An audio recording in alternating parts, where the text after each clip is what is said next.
O, pavyzdžiui, jeigu filmas, būtų, sakykime, apie superherojus, tai kokių papildomų, pavyzdžiui, galių galėtų turėti žmogus su negale? Kaip tu galvoji? Jam pasakai savo gimimo datą ir jis pasako, kokia buvo savaitės diena.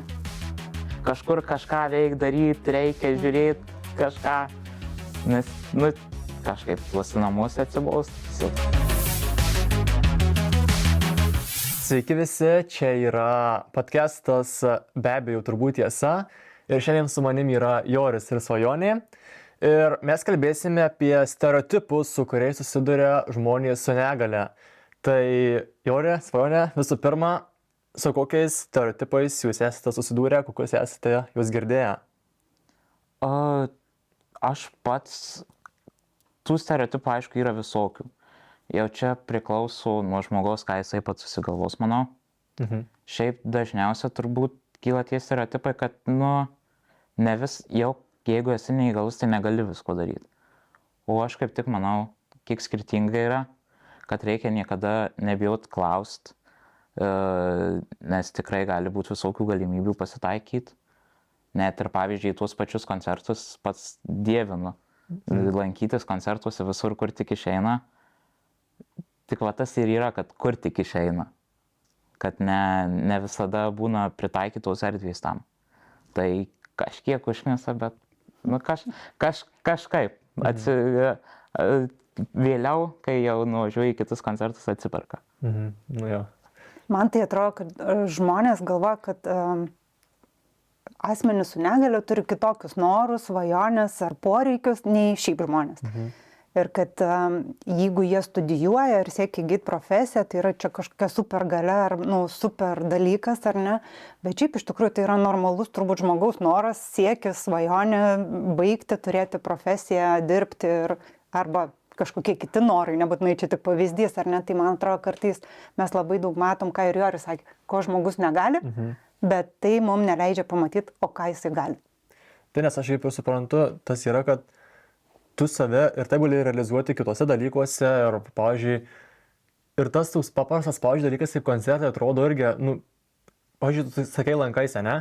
Jo. Tas yra, žiauriai, iš tikrųjų, wow, kad tikrai atrodo žmogus irgi domisi ir dalyvauja koncertuose.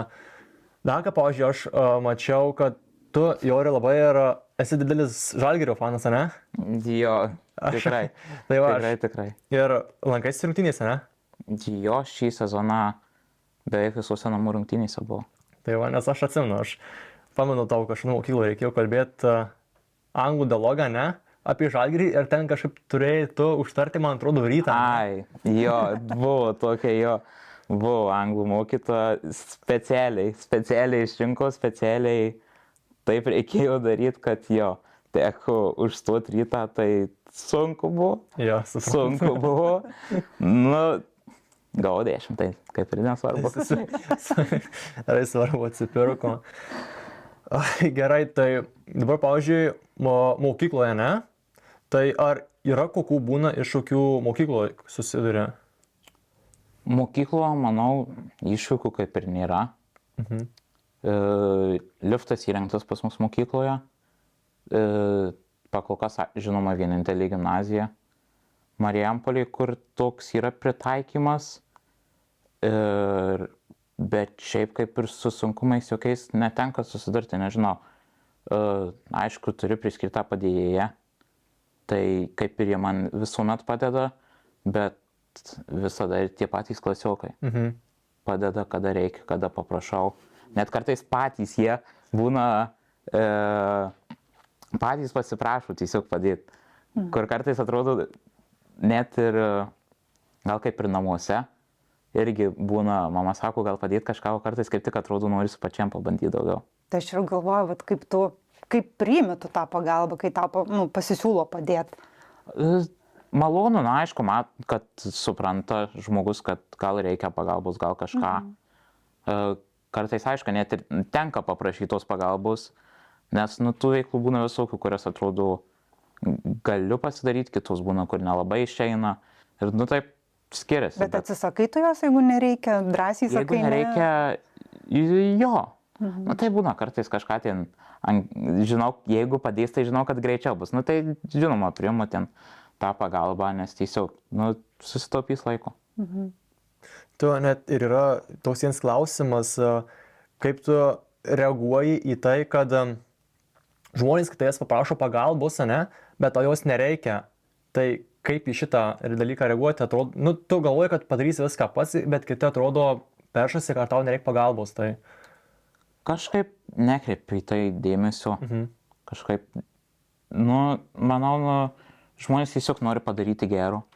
Tai kaip ir negali pykti ant žmogaus, jeigu jisai nori padaryti gero. Tai kažkaip gražiai tiesiog pasakau, kad gal pabandau dabar pats ar kažką tokio. Man atrodo, kad žmonės šiaip su gera valia ateina, ar ne, tik tai svarbu, kad turbūt nepamirštų paklausti Jorio ar kito, kad ar jam reikia tos pagalbos, nepultų padėti arba daryti, nes kartais turbūt gali nutikti įvairiausių situacijų, ar ne, nes vis tiek ten, tarkim, ir tą patį vežimą valdyti jį reikia mokėti, ar kad nepadarytum blogiau, ar dar kažkas nenutiktų, ar ne, nes jeigu aš pulsiu padėti, nežinodama, ką reikia daryti ir kaip tą reikia daryti, tai ta pagalba gali baigtis ir liūdnai. Tai visokių tų situacijų gali būti. O šiaip dėl mokyklo aš galvoju, kad vis dar atrodo kažkoks, toks išskirtinumas mokyklos, kad taip, pas mus mokosi vaikai, moksleiviai su negale. Bet aš labai kažkaip tikiu, kad kada nors tai taps taip įprasta, kad visai netrodys nei keista, nei čia kažkoks išskirtinumas, nei kažkoks tai privalumas arba trūkumas, kad tai bus tiesiog norma. Jo, aš tikrai manau tam pritariu, nes kaip pačiam tenka būti aplink daug žmonių su negale, yra visokios asociacijos, tai kažkaip, kaip sakot, kad atrodo kažkas čia wow, iš tikrųjų mums jau tai seniai yra normalu. Ir nieko naujo, kad žmogus su negale keliauja į mokyklą. Žinoma, ten tų negalių būna visokių. Visokios būna negalios, galbūt vienas stipresnis, kitas silpnesnis. Tai bet irgi kažkaip prisitaiko visi. Nes ir žinau, vienas žmogus iš mano asociacijos, kur turim negaliųjų, tai jiems šiek tiek buvo per didelis tempas pamokose, bet jisai susitarė su mokytojais, kad jisai kompiuterį atsineš ir rašysis į kompiuterį viską, kažkaip prisitaikai prie tos situacijos. O tai čia tas tempas per didelis, tai tas pamokų krūvis, ne? Nežinau, tas tempas tiesiog galbūt būtent su mano negale ir su kitom raumenys yra nusilpę. Todėl, jau ir taip savaime aišku, raumenys nusilpę, tai kyla visokių tų sunkumų, kur kartais reikia tos daugiau jėgos ar kažko, tai gal tiesiog tas tempas didesnis susirašyti kažką ar kažką, ir iš karto jau šiek tiek greičiau pavargsti ar kažką. Bet šiaip pačiam kažkaip tokių dar kol kas nekyla sunkumų. Okay. Taip, tai, pavyzdžiui, kodėl visuomenėje daug kas nustemba ir galvoja, kad neįgalus žmogus negali turėti pilnaverčio gyvenimo. Tai ką jūs manot apie tai? Aš galvoju, kad gali. Tas turbūt pilnavertis gyvenimas, čia kiekvienas skirtingai apibūdintumėm. Iš viskas mums kiekvienam yra tas pilnavertis gyvenimas. Žmonės turbūt, kurie turi įgimtą negalę, jie negyveno kitaip ir jie prisitaiko prie tos kasdienybės taip, kaip yra ir turi atrastas išeitis, kaip pristaikyti aplinkoje ir kasdienybei. Bet ir Joris ir yra daugiau tų pavyzdžių, kurie įrodo, kad tikrai tu gali, tu tą patį darai, ką daro tavo bendramžiai. Turbūt nėra labai didelio skirtumo, ar ne? Gal kažkokie, nežinau, pasirinkimai, kai kur yra riboti, gal ne visur gali ten į būrelius kažkokius, kur ten norėtųsi, dėl aplinkos pritaikomų ar dar kažkokių kitų problemų. Tai, bet šiaip yra daugybė žmonių neturinčių negalias, bet jie turbūt, negali pasakyti, kad gyvenau arba gyvenu taip, kaip norėčiau. Arba mano jau ten gyvenimas yra pilnavertis, tai negalė nėra kažkokia priežastis vienintelė, kuri ir nulėmė. Ar tu gali kažką pasiekti, ar negali kažko pasiekti? Jo, aš kažkaip ir dabar galvoju, kad, kaip sakot, kad sveikas, pilnai sveikas žmogus kartais negali to pasakyti, kad pilnavertiškai nugyveno. Žinoma, tai priklauso nuo žmogaus. bet manau, mane patį gal tai kaip tik labiau stumia, kad, nu, vat kažką įrodyti, kažką daugiau dar padaryti, kad, vat, nu, pilnavertiškai išgyventi. Aš galvoju, kad nu, tas dažnai duoda tokio užsispyrimo. Nu, ir šiaip, pavyzdžiui, jeigu mes daug ko nesureikšminam, ryte atsikėlėm, atsistojam, prausiamės ar ne, tai kai kuriems žmonėms tą patį padaryti reikia įdėti daugiau pastangų. Tiesiog fiziškai, ar ne, kartais nu, reikia daugiau pastangų, daugiau laiko. Bet man atrodo, kad čia yra geroji pusė, kad tie žmonės tikrai yra labiau užsispyrę, turi daugiau tokio noro pasiekti ir jeigu susiklosto aplinkybės, viskas palankiai, tai aš galvoju, kad nu, tikrai. Tai jo, nes aš pažiūrėjau, esu pastebėjęs, kad neįgalūs žmonės, jie net atrodo veikia, kažką daro daugiau negu visi kiti, tai tas irgi labai iš tikrųjų... Nors mums kartais taip neatrodo, man atrodo, kad, na, nu gal ten gaila kažkaip, o matai, kaip čia susiklosto. Realiai irgi gali užsiimti ir visokių veiklų, gali ir sportuoti, nu, žodžiu, ir va, kaip jau ir sakė, koncertus, nu, realiai taip, tai tas yra toksai... Jo, kažkaip, nu, šiais laikais vis tiek visos tos jaudulys jau darosi normalu, kad turi būti pritaikyta. Kad, nu, tiesiog jau yra tokie standartai pasaulyje, kur turi tikrai būti daugas pritaikyta. Žinoma, pasitaiko tų erdvių, kur nebūna pritaikyta, kaip vat ir minėjau, koncertai. Čia ir neseniai irgi kaip tik vakar teko rašyti į vieną vietą, kaip su erdviais pritaikymu. Bet jo, tas vat, gal ir labiau stumia, kad kažką nuveikti. Aš iš savo darbinės atsimenu patirties, kad kai mes vienos įstaigos vadovo klausėm, nu, kad nu, neįmanoma patekti pas jūs žmonėm judančiais su rateliais, tai jis sako, nu mes ten įnešom, ten vėl, nu, kas iš principo nėra, turbūt ir tau pačiam man nepriimtina, kad kažkas imtų, keltų, neštų, išverstų, neišverstų, čia kaip pasiseks, ar ne, ir kitų dalykų. Tas vat, ir yra su tais koncertais irgi kartais, vėl čia prie tų koncertų, bet kažkaip vat, geras pavyzdys, manau. Irgi vat, su tais nešimais jau būna pasitaiko, kad parašai ir iš karto sako, nepritaikyta, bet gali apsauginiai padėti.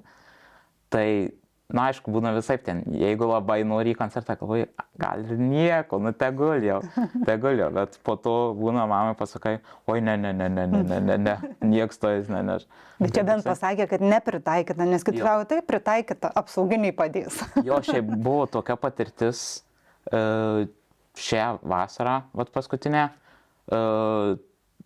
apsistojom Nidoje su tėvais ir irgi mama buvo užsakius, rašė, sako, tai pritaikyta, viskas gerai ir nukeliavom į tą vietą ir tualeto durys, nu nežinau, gal tokio pločio, nu tai, nu niekaip, nu nepritaikyta ir po to, nu teko vat rašyti, kažką bandyti galvoti, bet tiesiog permėgom naktį ir sakom, nu ne, nu per sunku tiesiog yra prisitaikyti ir gyventi. Taip.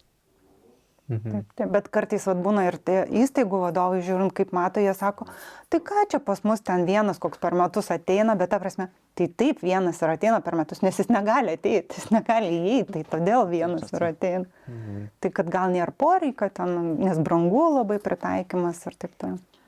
Jo, bet manau, kaip tik vat, žmonės tada ir pastebėtų, kad gali tai atsipirkti, kad ir tas pritaikymas ir visa kita. Gali tikrai atsipirkti, nes čia net ir paprastai pažiūrėjus, tu tada daugiau žmonių gali pritraukti. Ir manau, tikrai yra neblogai, kuomet pritaikai tas erdves ir gali pasakyti, kad va čia yra pritaikyta, tai galbūt net ir žmonės tai daugiau pamato, nes tu žinai, kad pritaikyta ir viskas gerai. Tai dabar prieikime prie biškį linksmesnio klausimo, tai mėgstat filmus? Taip. Taip, labai. Ok, tada šis geras bus klausimas. Tai yra labai daug filmų, kuriuose irgi yra parodomi neįgalūs personažai, bet jie dažniausiai būna tokie kaip išminties simbolis, o kiti būna tokie kaip rodyti liūdni, depresuoti personažai. Tai kodėl, manau, taip yra? Manau, kažkaip tai sukelia didesnį įsitraukimą gal žmogui į filmą, kad pamato, kad čia žmogus neįgalus, reikia liūdėti dėl jo ar kažką, bet kaip tik gal atvirkščiai reiktų daryti, kad galbūt kažkokia istorija, kuri parodytų, kaip nugyvena pilnavertiškai. Kad nebūtinai tai yra kažkas blogo, galbūt tai yra gero, kad žmogus keliauja iš tos komforto zonos, kažką stengiasi daryti, keliauti, kažką tokio. Aš tai galvoju, kad tos priežastys gali būti skirtingos. Viena tai gali būti, kad tiesiog žmogaus kažkokia nuomonė arba nuostatos atsispindi, kaip aš matau, ar ne, bet žmogus su negale ir taip konstruoju ir taip parodau. Bet antra, jeigu žiūrint į žmogus negalę, pirmiausia kaip į žmogų, tai jų būna įvairių. Ir dienų būna įvairių. Tai man atrodo, nėra blogai, kad mes galim visai pamatyti žmogų su negale, nes jų tikrai būna ir nusiminusių, ir depresuotų, įvairiausių, būna labai pakylėtų ir labai tikslo siekiančių, tokių energingų ir aktyvių. Bet tų dienų ir tų situacijų būna įvairiausių. Tai žiūrint, koks tas kontekstas yra. Jeigu filmas yra apie tai, kad visi žmonės su negale yra depresuoti, arba jeigu jau tu turi negalę, tai tu esi tau būdinga, tai nebūtų teisinga. Bet šiaip, jeigu, žiūrint, koks ten kontekstas yra ir turinys, kaip tame yra parodoma. Galų gale vis tiek visi žmonės, visi turim emocijas. Taip. Tai nematau jo problemos, kad parodyti skirtingas tas žmogaus emocijas. Bet gal reiktų kažkaip pasakyti, kad kažkas sužinotų ar pagalvotų, kad nebūtinai liūdna yra visada. Ir kad reikia gailėti kažko, kas turi negalę. O, pavyzdžiui, jeigu filmas, būtų, sakykime, apie superherojus, tai kokių papildomų, pavyzdžiui, galių galėtų turėti žmogus su negale? Kaip tu galvoji? Čia geras klausimas. Šiaip, galvoju ne dabar. Šiaip aš, pavyzdžiui, nepaslaptis esu didelis Marvel fanas ir yra ta franšizė X-Menai ir yra tas jų kaip ir X-Menų tas mentorius Čarlzas ir jisai yra neįgalus, bet jis yra toks godin kietas, jisai juos ir visus labai skatina, ugdo ir padeda jiems atrasti save, tai tikrai manau, neįgaliam žmogui čia yra tokia tobula galia, protinė galia priversti kitus tobulėti ir panašiai. Jo, gal gerai pasakei, nes tiesiog tas tokį pastumimą gal suteikti, kad ne kiek fiziškai gali, bet morališkai pastumti žmogų daugiau į priekį, kažką nuveikti, padaryti. Jo. Aš nežinau, ar čia supergalia, bet yra žmonių su negaliu, kurie turi tam tikrus specifiškumus, ar ne, ir turi tokius gebėjimus, kurių mes, tarkim, neturim. Tai man prieš porą savaičių teko būti Panevėžyje ir su tokiu jaunuoliu kalbėti, tai jam pasakai savo gimimo datą ir jis pasako, kokia buvo savaitės diena. Ir nesvarbu, ten kiek, ta prasme, mano gimimo data buvo gerokai anksčiau, metų nemažai praėjo, ta prasme, bet tu pasakai metus, mėnesį ir dieną ir jis pasako savaitės dieną, kokia buvo ir tiksliai. Taip, čia tikrai aš pats žinau, susidūręs ir šiaip keista, nes tokį dalyką realiai galima išmokti, bet tiesiog yra žmonės, kurie tai gali padaryti. Nes manau, kad jis specialiai kažkaip to nesimokė, kalbu apie autistišką asmenį ir turi tokią. Arba, pavyzdžiui, gali pasakyti, nežiūrėdamas laikrodį tiksliai, koks dabar laikas yra. Nežinau, šito negirdės. Ir aš pažiūrėjau laikrodį, niekur nėra. Jo, tas kažkaip teko susidurti, nes, žinoma, jau čia internetas visur, kada pats turi negalę, tai iš karto ir mėta internete, ten kažkas apie negalės, apie kažką, tai tų visokių žmonių yra, net su matematika yra, kur tiesiog gali bet kokį skaičių sudėlioti, suskaičiuoti, kaip tik jiem pateiktum tai. Ir tiesiog turi žmonės tą galę, supergalę iš tiesų, kad nors ir jie yra kitokie, bet jie gali kažką vis tiek padaryti. Ko mes, pavyzdžiui, aš negaliu, pavyzdžiui, to padaryti. Tai man tas toks, ir susižavėjimo ir taip, pažiūrėjau, toks tikrai atrodo. Tai aš irgi esu girdėjęs čia, kaip sakė, apie tuos žmonės su autizmo sindromu, tai yra tiesa, kad jiems gal sunkiau sekasi kiti dalykai, bet jie labai labai gerai išmano kažkokią specifinę rūšį, pavyzdžiui, kuo jis labai domisi. Tai pažįstu, pavyzdžiui, vieną vaikiną, kuris taip gerai išmano apie traukinius iš tikrųjų, tai tikrai labai nebūna smagu paklausyti jo. Tai... Jie turi tokią dažnai siaurą interesų sritį, bet jau toj srity jie žino viską, ten iki smulkmenų, ko mes nežinom.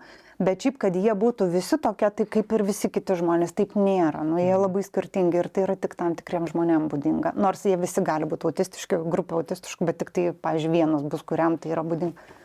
Taip kaip ir kitom negalios. Ir kitom jo, nes pats irgi čia Marijampolėje tokia specialesnė mokykla yra orientuota. Tai irgi teko klasėje turėti autistuką. Tai kad ir vaikiškai skambėtų, bet tie dinozaurai labai patiko. Ir va, kaip sako, tikrai jisai galėdavo kalbėti ir kalbėti kiaurą dieną apie tai. Viską žinodavo, viską galėdavo papasakoti. Tai o Jori, ar yra kažkokie dalykai, kurie tave užknisa, sakykime, mieste ar pačioje mokykloje, kas tau trukdo laisvai judėti? Šiaip, kaip Marijampolės miestas tikrai yra gerai pritaikytas, tikrai visur yra nuvažiavimai, užkilimai, nužulnėjimai, viską, bet neseniai Instagram'e mačiau, Reelsas labai išpopuliarėjo, kaip viena moteris tiesiog atsisėdo į vežimėlį ir jinai tikrai sveika, viskas gali vaikščioti ir su žmogumi, kuris turi negalią, važinėjausi po Vilnių. Tai buvo labai įdomu pažiūrėti ir kaip netgi pačios kavinės atrodo nesupranta to negalio žmogaus su negalia. Nes tikrai ir pačiam tekia susidurti, kada būna padaryta tas užvažiavimas ale, bet jisai toks status, kur tiesiog neįmanoma ant jo užvažiuoti.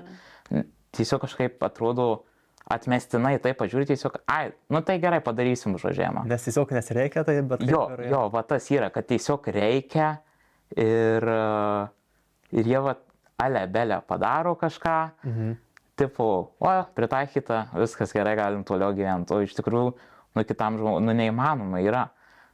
Tai va tas gal kiek užknisa, kad kai kurie šiek tiek taip atlaidžiau žiūri, kad toksai nesreikia. Gal reiktų dabar pagalvoti, net ir su tuo paprastu, kad žmogus pagalvotų su dviračiu, jeigu man reiktų užvažiuoti, kiek lengva tai būtų. Jo. O tada žmogui, kuris sėdi pilnu kūno svoriu ir dar save užsitempti į viršų. Tai aš esu matęs irgi tokių labai daug internete vaizdelių, kad tas toksai prastas ir sunkiai suvokiamas dizainas, kai atrodo yra, bet padaryta taip keistai, taip nepatogiai, kad atrodo net ir paprastam žmogui, kuris gali vaikščioti, irgi atrodytų iškyla kokių problemų atlikti tą manevrą negu toksai. Kas, pavyzdžiui, tau yra sunkiau, tai judėti vežimėliu ar įtikinti aplinkinius, kad tavo gyvenimas nėra tragedija? Čia toks labai įdomus pamąstymui klausimas. Jo, šiaip manau, nekyla sunkumų nei vienoje vietoje galbūt. Bet jeigu reiktų pasirinkti, tai turbūt tas kasdieninis judėjimas. Vežimėlyje paprasti slenkščiai ir kažką, žinoma, turiu elektrinį vežimėlį, tai kaip ir dėl pavargimo ar kažko visai nekyla problemų, bet tie visokie ten laiptai ar tie patys, kaip sakau, labai status užvažiavimai, tiesiog neįmanoma. O kad žmonės įtikinti,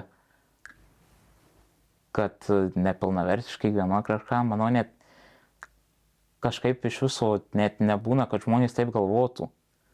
Nežinau, gal tai tiesiog mano draugų ratas ir žmonių pažįstamų ratas, bet neseniai irgi su tokiu žmogu bendravau, sako, tai kaip mažesnis buvo, niekas nesityčiodavo. Sakau, kažkaip nekylo, tu kažkaip nieko, nežinau, kas už nugaros vykdavo, aišku, gali būti visko, bet tiesiog nekildavo tokių įtarimų kažkaip. Manau, jau tiesiog šiais laikais visi susipranta, yra kaip yra ir tiesiog nekyla jiem ten kažkokio klausimo, kad kažką pasityčiot noro. Nes tiesiog jie supranta, priima kaip paprastą žmogų ir Viskas. Tai gal svarbiausia ir yra gyventi savo gyvenimą, o nesistengti kažką įtikinti, nes, na, turbūt, kai gyvensi, sieksi savo tikslų, tai taip ir įtikinsi. Savotiškai jo, taip ir įsitikins. Kažkam daugiau įkasi, negu tau įkas, kažką pasakydamas, kad tu negali. O kai pamatys, kad kažką jau pats padarei, nu, tai kažkaip savaime įsikas. Nes būtų keista dabar pradėti tikinėti kažkokį žmogų, kad, nu, tu turi taip galvoti, ar ne, nu, nes žmonės ir apie mus galvoja įvairiai ir dabar, nu, kiekvieną nepradėsi tikinti, net kai jis turėtų kažkaip kitaip galvoti. Tai aišku, pavyzdžiui, yra ir žmonių, kurie sako, kad žmogus negali turėti to normalaus Paulių gyvenimo. Tai kaip suprantu, čia yra visiškas mitas, tikrai gali, taip? Tikrai. Irgi su draugais dažnai susitinkam, muzika plyšta visada. Dabar kaip ir 18 eina neseniai su klasiauku į Lenkiją, jisai davė man mūsų mašiną pritaikytą ir tiesiog nukeliavom iki Lenkijos, viską labai smagiai ir tikrai tas pats gyvenimas yra kaip visų kitų. Čia gal labiau nuo tavęs paties priklauso labai, ne? Nu, kaip tu žiūrėsi. Manau, jo, tai tas ir labiau priklauso, nes kaip ir paprasti žmonės jų būna visokių. Vieni gal geriau pasėdės namie, o kitas galbūt varys visur, kur tik įmanoma, keliaus, kad ten ir tik į lauką išeit kažkur ratą apsuks, bet vis tiek jisai išeis. Nu tai čia manau, kaip ir pats žmogus, kaip sugalvos, tai taip ir aš, visada kažkur kažką daryti, reikia žiūrėti kažką, nes, kažkaip tuose namuose atsibausti tiesiog. Tai čia priklauso labai ir nuo pačio žmogaus iš tikrųjų, visi ir pomėgiai, ir veiklos, tai ir tas susisumuoja visada į viską. Jo, bet kaip tik, tai ir parodo, kad vis dėlto mes irgi esam žmonės. Taip, o kaip manot, kodėl viešose vietose retai galima pamatyti neįgalų žmogų, kuris tiesiog ramiai leidžia laiką su draugais? Nes taip paprastai mes kaip einam parke, dažniausiai matome žmonės vaikštančius, o tie, kurie su negalia, tai mes būnam pamatom, bet ne taip dažnai. Tai kodėl manot taip yra?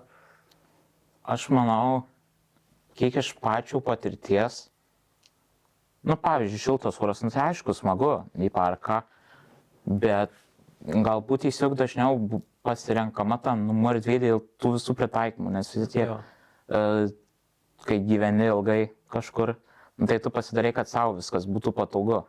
O ten vienas kitas galbūt iššūkis gali kilti mieste ar kažkur parke, tam pačiam, kad nepatogu, tai gal dažniau pasirenkama ta namų erdvė. Aišku, vėl nuo žmogaus mums draugais muziką patinka garsiai klausyti, tai gal ir geriau namie negu viešoje erdvėje leisti pilno garso. Man atrodo, kad drąsiau ir žmonės išeina į viešumą ir mes daugiau matom. Gal aš iš didesnės tos perspektyvos iš daugiau metų, kai žiūriu atgal, tai man atrodo, kad dabar tai yra daugiau žmonių matomų su negalia viešoje vietoje. Ir čia yra ir pritaikymas, ir nuostatos, ir mūsų jau net taip nebestebina, gal man taip atrodo, bet kažkaip tu net jau ten anksčiau gal taip labiau žiūrėdavo ir lydėdavo ten žvilgsniais, dabar tai man atrodo, kad jau kažkaip nebežiūri kaip į stebuklą kažkokį pasaulio, kad pamatė žmogų su negalia, ar patį vieną apsiperkantį parduotuvėje, ar dar kažkur tai. Tai aš irgi, pavyzdžiui, praeitą savaitę mačiau, kad dabar atšilus orams irgi sutikau parke du žmonės su vežimėliais, kurie irgi laisvai juda su savo draugais, jie atrodo juokiasi, kalba ir jokio problemos nemato tame, tai tas jo. Bet iki parkų kokios ten pertvarkos, rekonstrukcijos jie tiesiog nebūtų galėję patekti. Greičiausiai jo, bet vėl tas ir yra, kaip ir sakyt, kad jau tiesiog visuomeniai mūsų netrodo, kad kažkas čia tokio wow. Ir tiesiog visi pritaikosi prie to ir susitaiko su tuo. Tai gerai, iš tikrųjų buvo tikrai labai įdomu, bet laikas eina į pabaigą. Tai ačiū, kad žiūrėjote. Ačiū, kad buvote kartu. Ačiū, iškaitam.